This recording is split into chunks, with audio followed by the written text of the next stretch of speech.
Some 911 calls never leave the dispatcher's head.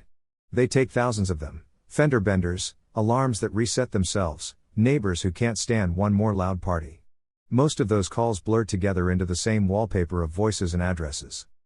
And then there are the other ones. The calls that come in just after midnight, from dark stretches of road where there are no street lights and no landmarks. The calls where the person on the other end sounds terrified and half lost and maybe not entirely sober, and the line keeps breaking up, and before you can figure out what's really going on, the call is over.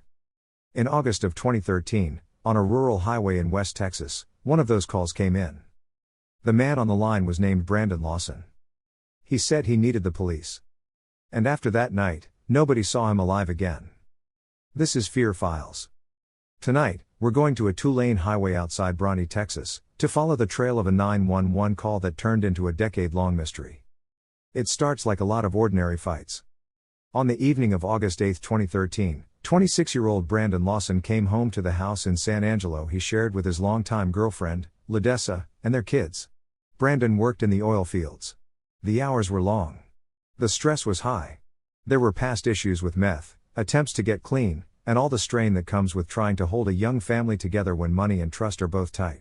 ua_citation:1 Wikipedia https://n.wikipedia.org/wiki/death_of_Brandon_Lawson? _source=chat.com. That night, sometime around 11 p.m., they argued. It was the kind of argument that had roots, about the night before, about whether he'd use drugs again, about staying out too long and coming home wired and defensive. You can imagine how it sounded, two people who know all of each other's weak spots pressing every button at once. Brandon finally stormed out. Around 11:30, he called his father in Crowley, a few hours away, and said he was coming there. A cool-off drive, 3+ hours on the open road to let the anger burn off before anyone said something they couldn't take back. ua_citation:2 Wikipedia https://n.wikipedia.org/wiki/death_of_Brandon_Lawson? _source=chat.com. He left in his silver Ford F-150. He never made it.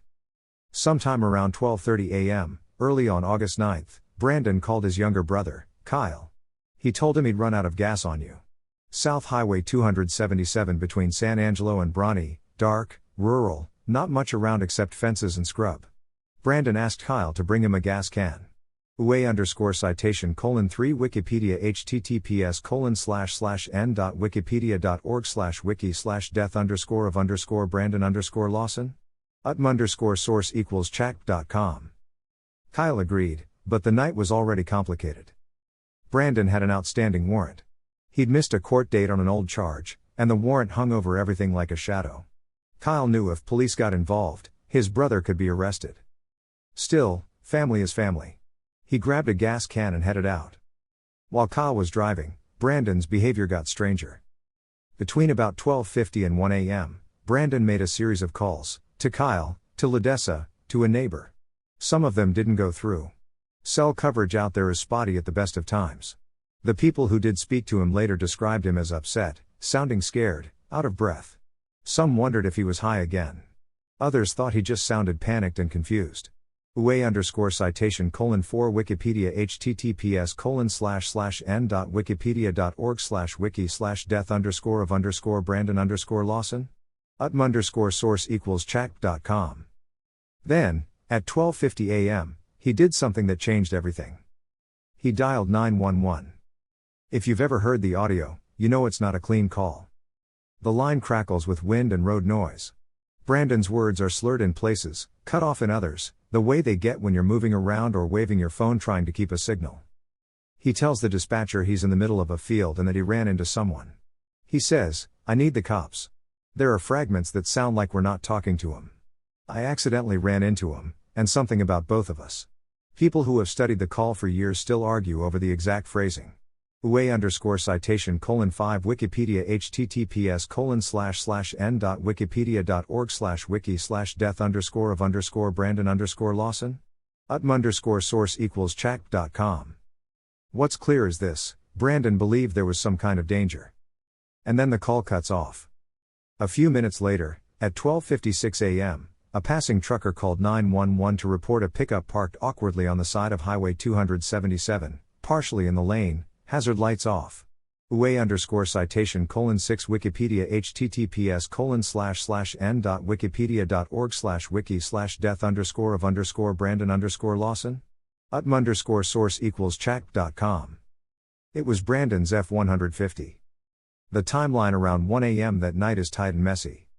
While dispatch is trying to make sense of Brandon's 911 call, Kyle is still driving toward him with the gas can. He's with his girlfriend. He's also been on the phone with Ladessa, who has called the sheriff's office herself after Brandon's strange calls, worried he might be hurt or in trouble. Sometime around 1:10 to 1:15 a.m., Kyle and a Coke County Sheriff's deputy both arrive in the area where Brandon said he'd run out of gas. They find the truck exactly like the trucker described it, stopped in a hazardous way, front end sticking partway into the lane. No sign of Brandon. The truck is unlocked. His phone and keys are gone. There's no obvious damage, no blood, no broken glass. Just an empty vehicle on a dark road. UA_citation:7 Wikipedia https://n.wikipedia.org/wiki/death_of_Brandon_Lawson? UTM_source=chat.com. Kyle is still trying to call his brother. At one point, Brandon actually picks up. Kyle later said Brandon told him, "I can see you, I'm right here," and sounded out of breath, like he was moving or hiding. But Kyle and the deputy both look around and don't see anyone in the brush or along the fence line. It's West Texas out there, flat in places, scrubby, but with enough dips and brush that a person crouched down in the dark could be practically invisible, especially if they really didn't want to be found. UA_citation:8 Wikipedia https://n.wikipedia.org/wiki/death_of_Brandon_Lawson? UTM_source=chat.com. Here's where the warrant comes back into the story. Kyle starts to think that maybe Brandon is hiding on purpose.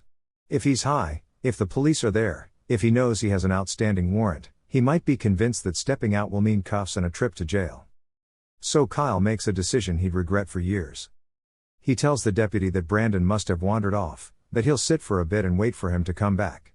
After about 30 to 45 minutes, with no sign of his brother, Kyle leaves the gas can in the bed of the truck, assumes Brandon will come back for it, and heads home. The deputy leaves too. UA_citation:9 Wikipedia https://n.wikipedia.org/wiki/death_of_Brandon_Lawson?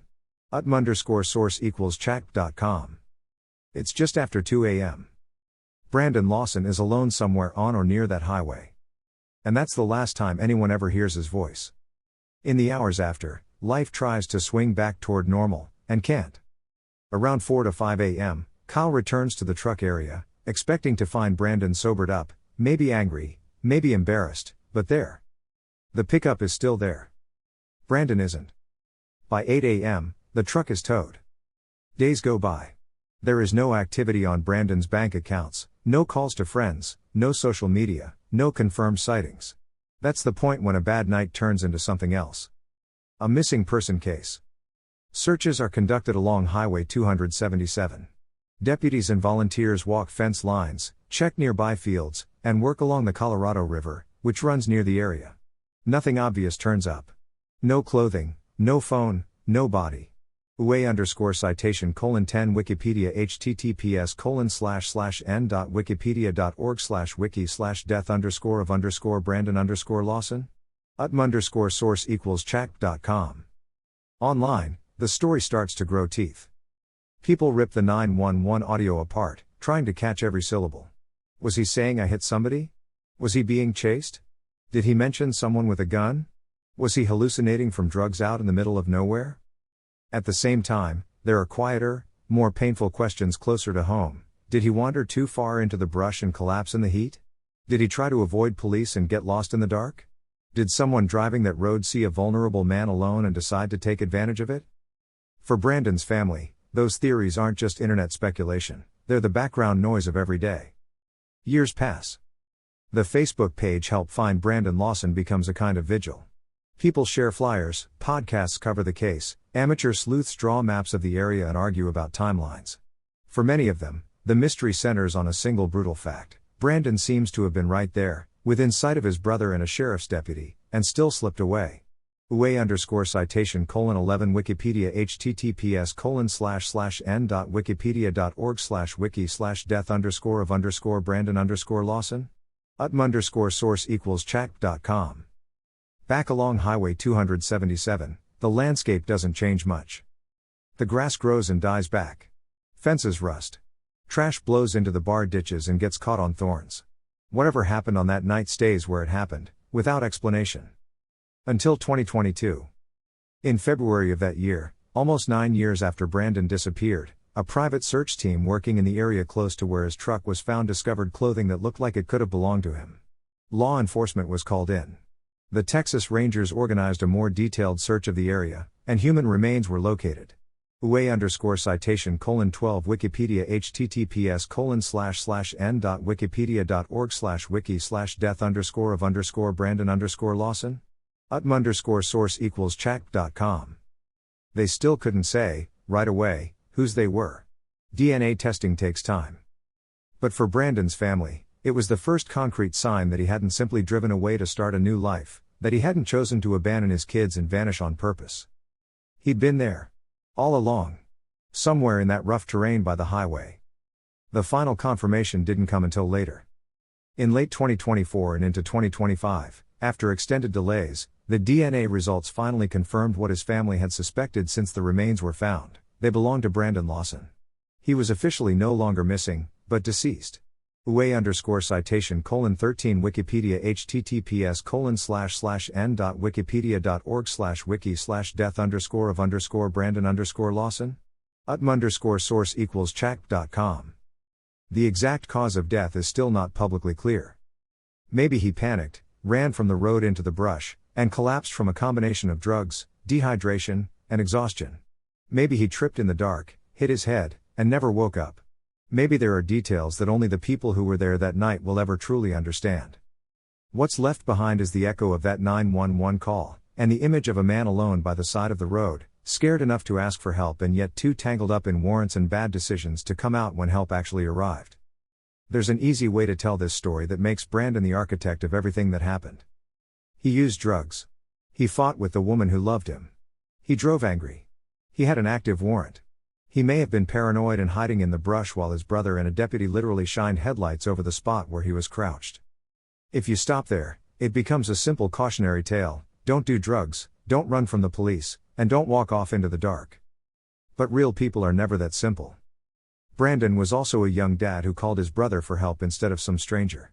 A man who, even in whatever state he was in that night, still had the presence of mind to call 911 and say, "I need the cops." A person whose life was more than the worst 30 minutes of it.